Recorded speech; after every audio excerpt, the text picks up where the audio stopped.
السلام عليكم ورحمة الله وبركاته. خوتي وخواتي المغاربة الكرام، عظيم من عظماء المغرب، الرحالة العالمي ابن بطوطة ومن لا يعرفه. في الرحلة ديالو دار واحد المقارنة ما بين المعمار في المغرب والمعمار في المشرق.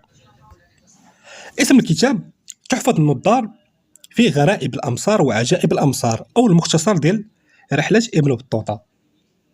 كلكم كتعرفوا ابن بطوطة كان معاصر لدولة بني مارين، دولة بني مارين والسلطان الماريني أبو عنان.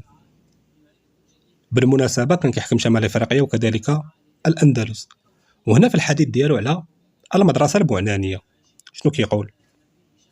لا نظير لها في المعمور في إتقان الوضع وحسن البناء والنقش في الجص، بحيث لا يقدر أهل المشرق على مثله. أمور واضحة وبينة، بحيث لا يقدر أهل المشرق على مثله. هنا كيبان لك تميز المعمار المغربي.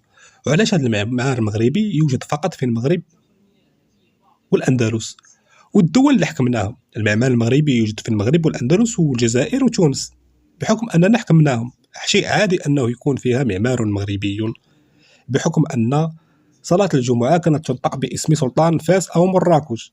الحقيقة المؤلمة اللي كتضرهم. بالمناسبة قليل اللي كيعرف هذه المعلومة بكل صراحة. قصر الحمراء ما هو إلا نسخة مقلدة من المدرسة البعنانية بمدينة فاس المغربية. دائما هنا في الحديث ديالو على المدرسة البعنانية شنو كيقول؟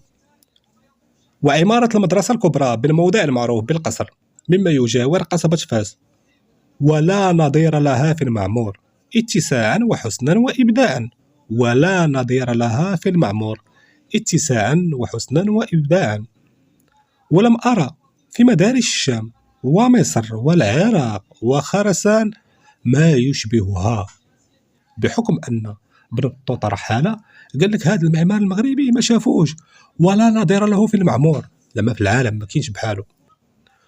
وهنا إخواني أخواتي المغاربة الكرام فين تتجلى عظمة تاريخ المغرب. فاش كنتكلموا معكم حنا عن تاريخ المغرب نستشهد بمؤرخين وجغرافيين مغاربة.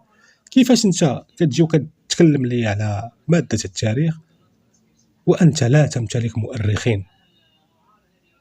الأمم العظيمة اللي كتحترم النفس ديالها هي اللي كتبت التاريخ ديالها بيديها، والحمد لله الأمر كيتوفر في هذا البلد الجميل، الإمبراطورية المغربية.